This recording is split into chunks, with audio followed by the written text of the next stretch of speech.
The lock clicked behind me for the 730th time.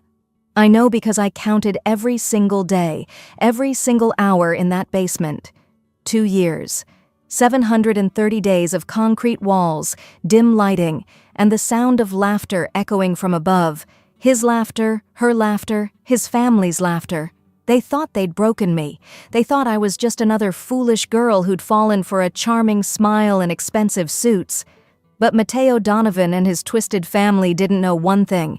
That empire they were building on my back, spending millions like it was pocket change, it was mine, every single piece of it, and today their entire world was about to crumble into dust. Before I take you through this nightmare and show you how I burned their kingdom to the ground, let me ask you something. Have you ever been underestimated, trapped, made to feel invisible? Then you need to hear this story. This is Sophia, and I'm about to show you that patience isn't weakness. It's the sharpest weapon you can carry. Stay with me until the end, because when I finally made my move, even I was shocked by how completely they fell. Let me take you back 3 years. I was 28 and on top of the world.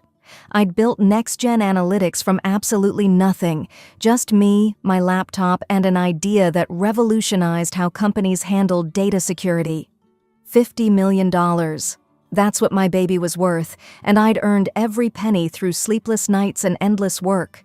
My parents, Frank and Linda, were so proud they cried. They'd worked blue-collar jobs their entire lives to put me through college, and seeing their daughter succeed like this, it meant everything to them. Then I met Matteo at a tech conference in Manhattan. Tall, confident, with this smile that made you feel like you were the only person in the room. He wasn't like the tech guys I usually met. He had this old money charm, talked about art and travel, made me laugh. For the first time in years, I felt like something other than a CEO. I felt like a woman who deserved to be romanced. God, I was such a fool. My parents met him 3 months into our relationship. My dad pulled me aside that night and said something I'll never forget. "Sweetheart, that family has a reputation. The Donovans don't build, they take." I laughed it off. I thought he was being overprotective. I thought Matteo was different from his family. I was wrong about everything. Meeting the Donovans was like walking into a snake pit. Margaret, his mother, looked at me like I was dirt on her expensive carpet. She was all sharp edges and cold smiles, the kind of woman who could destroy you with a perfectly placed comment at a dinner party. Harold, Matteo's father, only seemed interested when the conversation turned to my company. His eyes would light up talking about valuations and market shares, but when I talked about the actual work, the innovation, nothing. Matteo's sister, Cassandra, was perhaps the worst. Beautiful and venomous, she whispered to me at my own wedding. "You'll never truly be a Donovan, darling. You don't have the breeding for it." I should have run. I should have listened to every single warning sign clanging in my head like alarm bells. But I was in love. Or at least I thought I was. Love makes you blind. And I was stumbling around in complete darkness. The first 6 months of marriage were a slow-motion nightmare. Matteo changed. The charm evaporated like morning fog, revealing something cold and calculating underneath. He started questioning my decisions at work, suggesting I was too emotional to run a company. He introduced me to Jessica, his business partner. I'm not stupid. I saw the way they looked at each other, the touches that lasted too long, the inside jokes I wasn't part of. When I confronted him, he laughed. Actually laughed in my face and told me I was paranoid. But I wasn't paranoid. I was right. I found the emails, the hotel receipts, the texts that made my stomach turn. Jessica wasn't just his mistress. She'd been in his life long before I came along. I was the interruption in their love story, except their love story was really about my money. The night I told Matteo I wanted a divorce was the night my life ended. Well, my old life anyway. We were in the living room of that massive Donovan estate, all marble and artwork and cold, cold luxury. I told him I was done, that I was taking my company and leaving. He just smiled. That should have terrified me, but I was too angry to notice. "You're not going anywhere, Sophia," he said quietly. Then he handed me a glass of wine. I drank it. Why wouldn't I? He was my husband. I trusted him with my life. I woke up in the basement, and Margaret Donovan was standing over me. Her perfectly styled hair, her designer dress, her complete lack of humanity. "You're not going anywhere, dear," she said, like she was discussing the weather. My hands were chained to a pipe. I screamed until my throat bled, but the walls were soundproof. They'd planned this, all of them. The next 2 years were a masterclass in psychological torture. They kept me in that basement, gave me minimal food, one thin blanket, and a bucket. Margaret visited weekly with the same speech. "Sign over the company, and this ends." Harold would come down with his reasonable voice like we were negotiating a business deal. "Be smart, Sophia. Just sign. We'll let you go, and you can start over somewhere else." Cassandra brought Jessica down sometimes, and they'd stand there laughing at me. Jessica wore my clothes, my jewelry, my grandmother's necklace. "Mateo never loved you," she'd say. "You were just a bank account with a pretty face." But I never signed. Not once. Because they didn't know about the biometric verification I'd built into my company's ownership structure. Without my fingerprint and retinal scan, any signature was worthless. They could forge my name all day long. It meant nothing. Meanwhile, above my head, they were living their best life on my money. I could hear them through the ceiling. Parties, celebrations, conversations. Mateo announced to his friends that he was running next-gen analytics. Margaret won some humanitarian award. Cassandra bought 3 luxury cars with company cards. They spent $15 million of my money in 18 months. They thought they were untouchable. My parents didn't stop looking for me, not for a single day. They came to the Donovan house 2 weeks after I disappeared.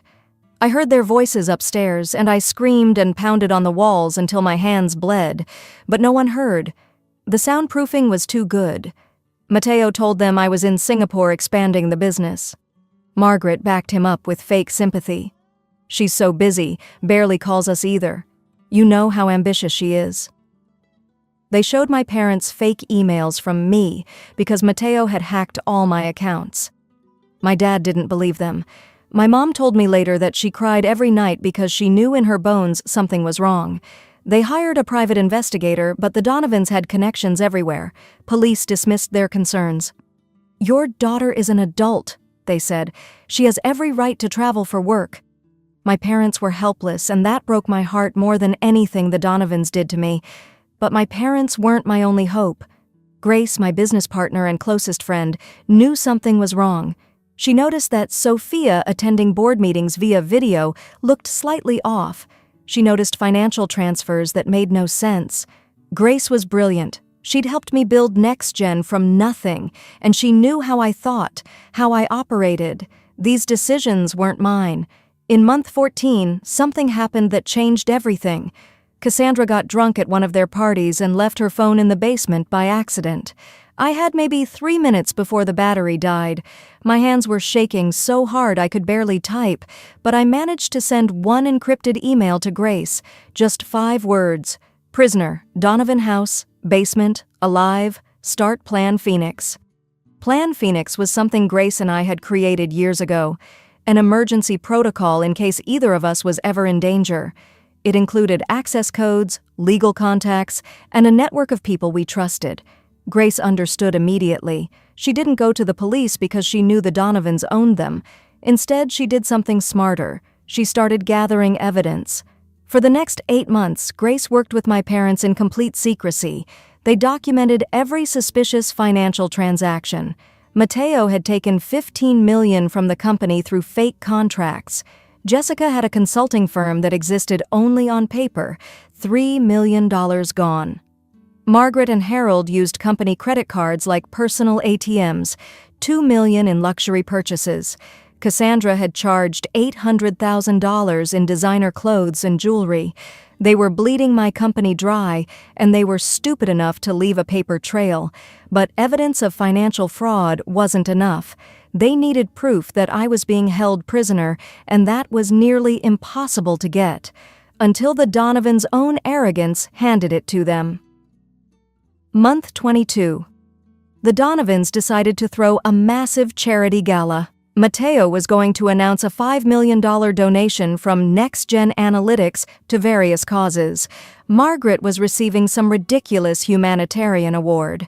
They invited everyone who mattered: politicians, business leaders, media. It was going to be their coronation as the city's most philanthropic family, and they decided to bring me. Their plan was simple: drug me heavily, put me in a wheelchair, tell everyone I was ill but brave enough to support the family. They'd parade me around like a trophy, proof that everything was fine. Margaret even picked out my dress, pale yellow like a corpse. They wanted me to look sick but present, the perfect silent wife. What they didn't know was that Grace had hacked into their security system weeks earlier. She had footage of everything: me in chains, Margaret's threats, their family meetings where they planned my continued imprisonment.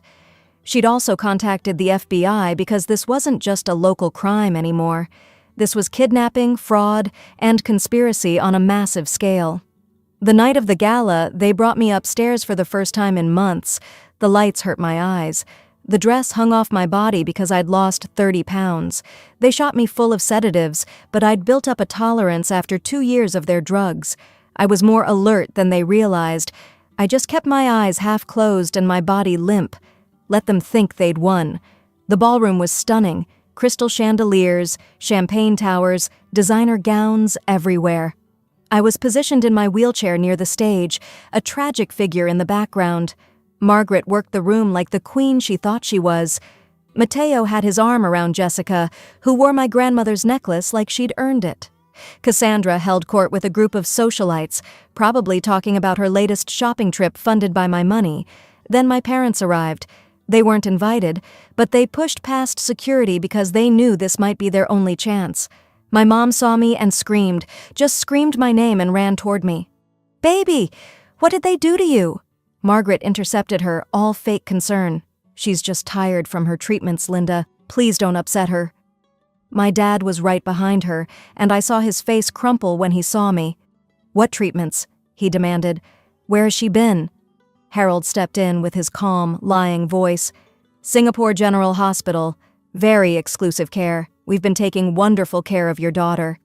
My mom was crying, touching my face. "You're lying. Look at her eyes. She's been drugged. This isn't illness, this is—" Mateo signaled security to remove them. That's when something inside me snapped. I grabbed the microphone from the podium with strength I didn't know I still had. My voice came out raspy and broken, but it carried through the entire ballroom. "I am a prisoner." The room went absolutely silent. You could have heard a pin drop. Margaret lunged for me, her mask finally slipping. "She's delusional. The illness affects her mind." But I was standing now, the wheelchair kicked aside. "I've been in their basement for 22 months. They kidnapped me. They stole my company. They've been drugging me and torturing me while spending millions of my money." That's when Grace made her move. She rushed onto the stage with her laptop and connected it to the projection system. Suddenly, every screen in that ballroom showed the footage: me in chains, me being threatened, me sobbing in the darkness. Audio played of Margaret saying, "Break her or we lose everything." Harold discussing my company's value like it was already theirs. Cassandra laughing about keeping me quiet. Mateo telling Jessica, "Once we have it all, we'll finish this." The FBI stormed in within seconds. They'd been waiting outside for the signal. Mateo tried to run and got tackled by 3 agents. Margaret was screaming about lawyers and connections and how they couldn't possibly arrest a Donovan. Harold went silent, just staring at the floor like he could disappear if he stayed still enough. Cassandra pointed at Mateo. "It was all his idea. I just went along with it. I'm a victim too." Jessica made it to the door before they caught her. I stood on that stage, watching them all being handcuffed, and I felt nothing. No triumph, no relief, just a vast emptiness. Then my mom reached me, and my dad wrapped his arms around both of us, and I collapsed. I just completely fell apart. My dad kept saying, "You're safe now, baby. You're safe." My mom was crying so hard she couldn't speak. We stayed like that for a long time while the FBI processed the scene and the media captured everything. The trial was 3 months later. I had to testify, had to relive every moment of those 2 years, but I had evidence they couldn't fight. 22 months of recordings I'd made on a device hidden in my clothes, something Grace had managed to smuggle to me through a crack in the basement window during month 18.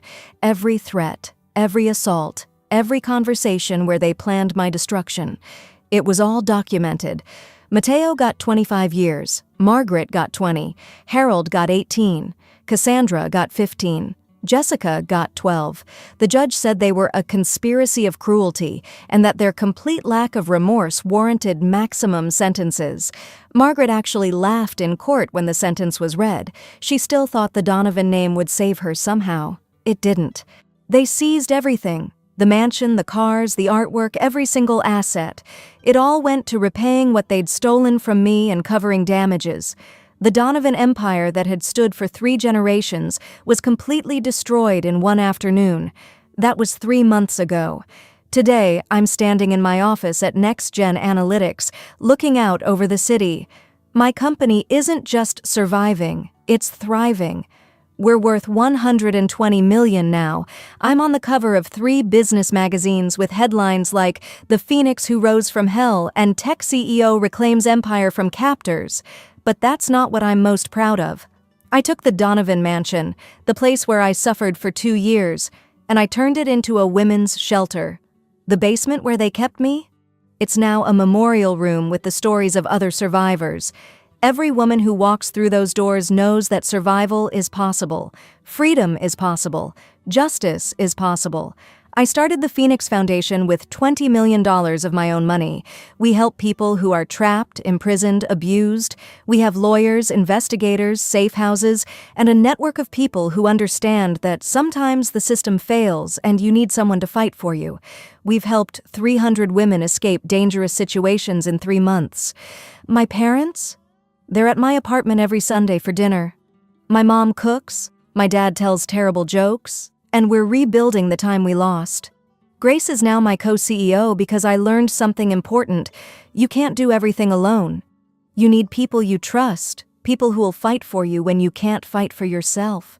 Sometimes people ask me how I survived, how I didn't break. The truth? I almost did. There were nights I wanted to sign their papers just to make it stop.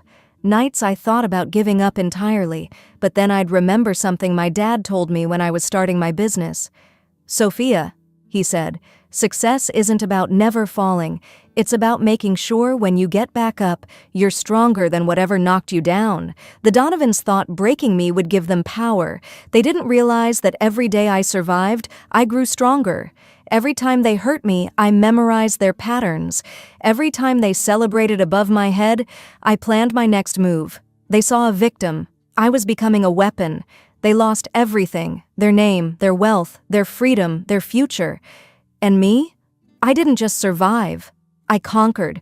I took everything they tried to steal and built it into something they could never touch again. The Donovan name is now synonymous with cruelty and fraud.